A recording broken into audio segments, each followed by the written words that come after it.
Hi, everyone. I'm Terry Tyson, and I'm here with some very good friends of mine. I'll introduce Willa Perlmutter. Willa, can you say hi to everybody? Hey, everybody. And Megan, why don't you unmute and say hi to everyone? Hi, everyone. Great. So we're going to share with you a session that we all conducted February of this year at the CalSEMA Spring Thaw down in Ontario. And because of the pandemic, the March Spring Thaw did not take place. So what we're doing is we're offering the same material to you, of course, online, and you can use this anytime. You can download this material, watch it at your leisure. I will start off by saying that the scenarios that we're going to be sharing, which are right here, are all available at the CalSEMA website. You can download them and use them for your own training. The whole idea behind this particular training offering, as it were, was to provide your employees the opportunity to work together to solve a problem, and specifically when it comes to safety. So 10 different scenarios were written, and there's also material that the trainer can use, trainer's guidance, and some questions and answers that you might want to use. So let me go ahead and start the screen share so that we can talk about these in more in depth. Again, there are 10 separate scenarios that are written with a full script. They can actually be read as is. You can add your own things, of course, if you like, but if you just aren't that creative or you just want to use the script as written, they are still very useful. They describe common problems within the surface mining industry. Like I said, there's discussion questions that are offered, there's trainer's guidance and illustrations and photos that you can use to supplement your training. These can be, again, downloaded from CalSEMA and printed out and given to your employees to read along if you like, or the trainer can read the narrative standing in front of the group. What I like about these particular scenarios is that in addition to being standalone, in other words, you can present it just as is, you could use this to supplement your own training, say that it's having to do with fall protection or lockout, tagout, tryout. And I think that's very useful.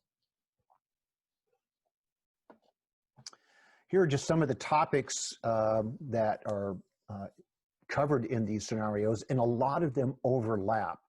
One of the first things we talk about is interpersonal work safety relationships. In other words, how do you deal with a friend or even a relative that off the job as well as on the job when it comes to safety? How do you talk about safety from peer to peer? And we talk about safety management systems, which could be helpful. Okay, I'll bite. Terry. Yes. Okay, let's do this again. So feel free. No, are you good? Are you? No, I was perfectly happy to just jump in. But so Terry, kidding aside, when I'm not a safety professional, so when you talk about safety management systems, specifically in the context of this safety scenario and problem solving, what do you mean? Well, a safety management system can mean a lot of things, but basically it is an organized approach to manage a particular safety problem. For instance, there is the scenario that deals with having access to personal protection equipment for the third shift. And the third shift can't get it as easily as first and second shift because there may or may not be a supervisor around to hand it out.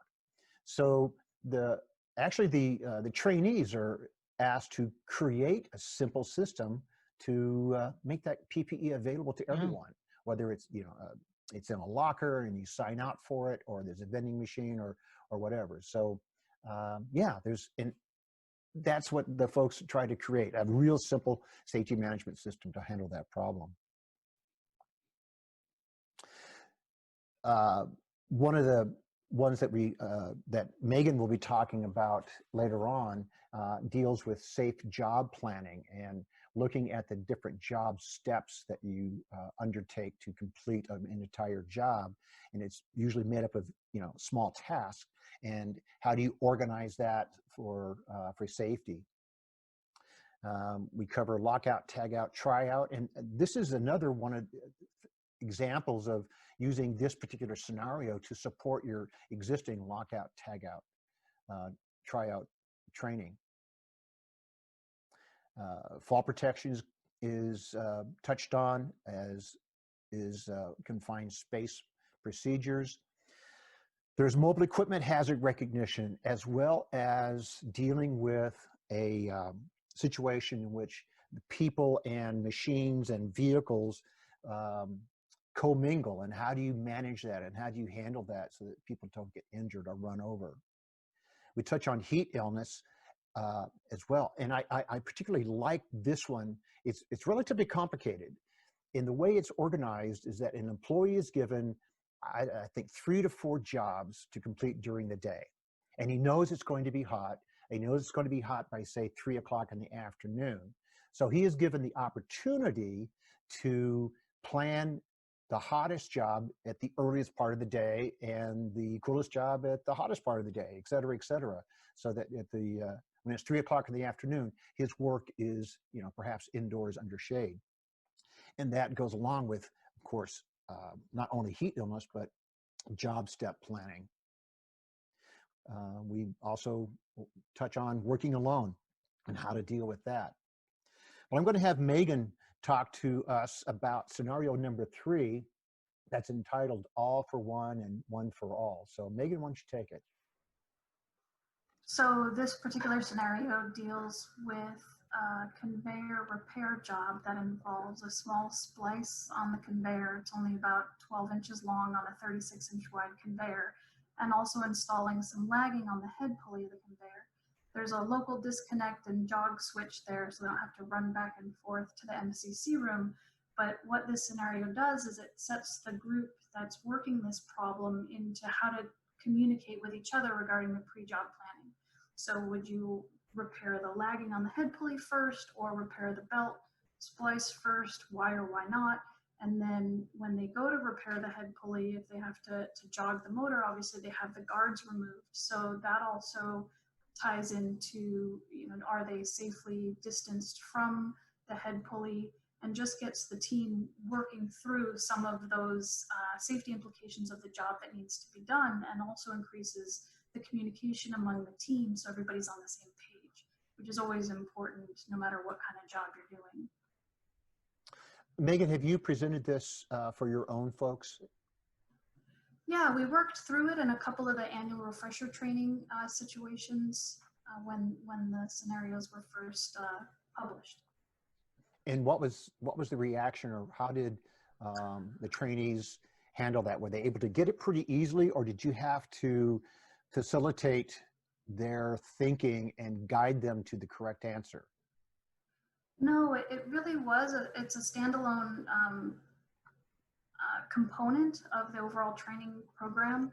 So what I really liked about it was that the breakout groups, each small group got their own scenario. So we didn't work on every scenario as the entire team.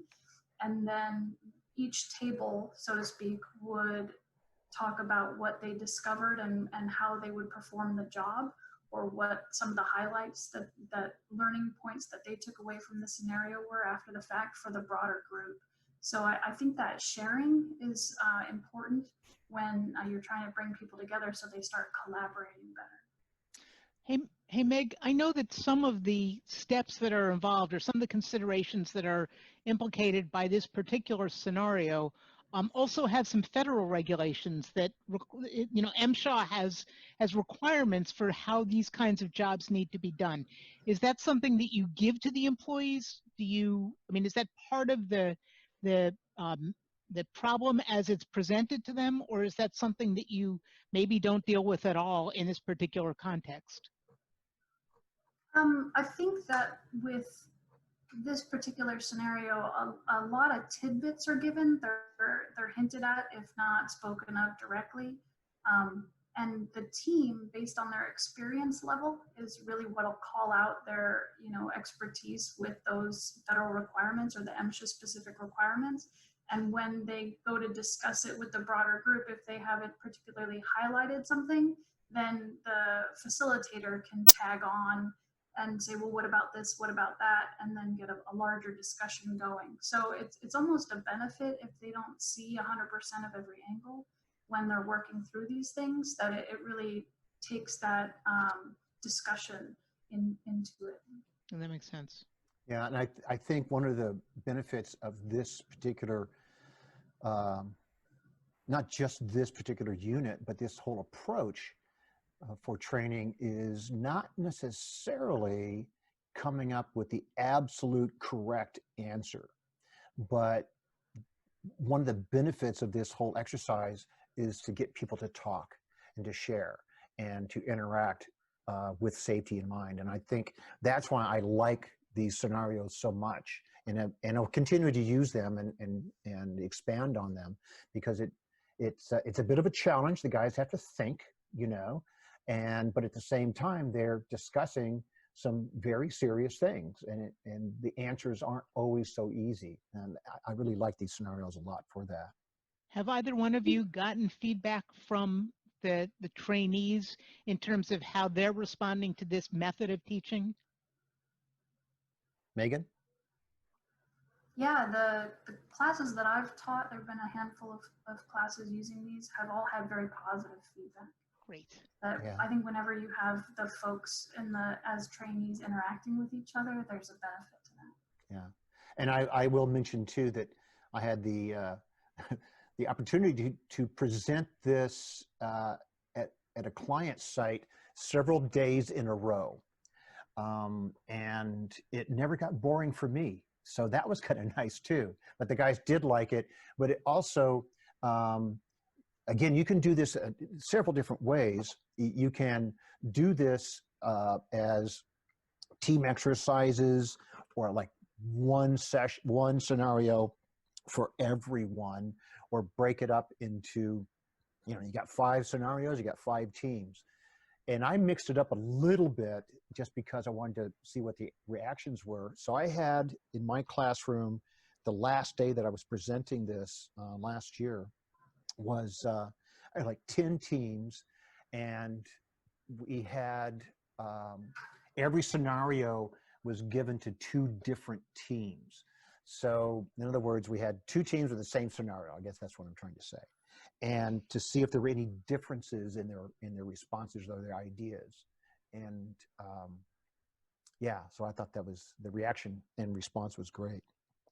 So looking at this slide that you just put up, Terry, what I'm taking from this, and again, not as a safety professional, but what I'm seeing is that this can be tailored for an individual operation, that based on the skills of the trainer, and maybe even more so on the particular safety issues the company is facing and the personalities of the trainees, that there are ways to tailor what you've written to maximize its educational benefit, and maybe even to make it as more fun or more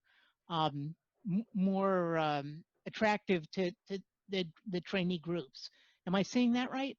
No, I think you are. And that's one of the nice things about this whole approach, is that you can take real world examples from your site and maybe change up just a few things so that they think beyond what they have already experienced. There's at least 2 or 3 scenarios that are drawn from real life and not made up. So, and maybe even more. I don't recall when I was writing them how many were taken from actual experiences, but certainly, you just change up a few things. Perhaps, the names have been changed to protect the guilty or something of that nature, and you can certainly run with this. Or the other thing that you can do is ask a colleague at another site, say, what kind of accidents have you had at your site? and or what kind of incidents or what kind of problems do you have, so that it's not so that the guys don't recognize exactly, say, oh yeah, he's just talking about us, you know. Now if I've got something, say if I take a scenario or a situation that Megan has experienced at her site, I change it up a little bit and I present it to my folks. There's enough difference there. They have to listen and pay attention, because it's not all the same. So yeah, that's why you can certainly create your own as well. And what I like about them is that they get the team focused on solutions. So every day we're presented with problems and difficulties, and sometimes people are inclined to take shortcuts, or to not see the larger picture when they're in the moment of it. So these kind of give you a situation where you can step back from a more objective standpoint without time pressures or production pressures, and say, okay, what is the right way to go about progressing with this problem, and how do we drive towards a solution where everyone's safety is protected and we still get the job done. Yeah. So one other question, which is that, and now I'm thinking about it from the perspective of a potential trainer. Once you've presented the scenario and the groups have broken off and your guys have talked about it, come up with some responses and stuff, do you do anything as the trainer to summarize the lesson? Well, yeah, I would. Go ahead. Go ahead, Terry. No fighting. No, yeah, you basically, you pair it back to them. In other words, you say, okay, what I'm hearing, folks, is 1, 2, 3, XYZ. Does that make sense? Is that how you want to approach this problem? Rather than saying, yes, you're right, that's what you have to do. Now, once in a while, I'll do that if they come up or they find the little secret little clue that's inside this scenario. There's a couple of them in there. And if they discover that, like, wait a minute, you can do X without having to put the guard on, you know, if they discover that, then that's kind of nice. But yeah, you summarize what they do, you pair it back to them, so it comes back into their own words. So Meg, anything? No, that's exactly what I was going to say, Terry, is just to help reinforce the cogent points for the group as a whole that particular group is bringing to everybody else. One of the other things that sometimes I do training at sites where I'm a visitor. I'm not the safety professional at the site. I'm a visitor client. No, they are my client, and I'm just a consultant trainer. So I don't know their operations all that well, perhaps. And I will ask them dead on, does this sound familiar? Have you had this kind of problem at your site? And that will take off into a whole nother sidebar, and it's quite exciting. And I think that's the best kind of training that you can do, is when you guys are sharing information and sharing stories and sharing ideas the entire way. So yeah. And although these scenarios are generic, that could happen at any site, it does drive to the point of coming up with a site-specific solution that's going to work for this team at this site with this culture and this work schedule, or whatever those factors are that they're bringing in to the lens with which they view these scenarios. So it helps them think through some of the difficulties that they experience, and then some of the solutions that they could implement at their specific work site. So does anybody have any closing comments? I think we've covered everything. We've talked about the scenarios, and you get them at the CalSEMA website under the safety banner. You read all of it, read the guidance material, read the foreword, and you can see where this is going, where these sessions are going, and use them and modify them as necessary. And I think you'll find them very, very useful. Frankly, it's a trainer's dream, because it's so easy to get them going, and you don't have to do a lot of the talking. You let them do the talking and let them come up with the ideas. And that's why I like these scenarios so well. And yeah, I think they're just really, really useful. I think they're great. So any other comments from anyone? Meg? No.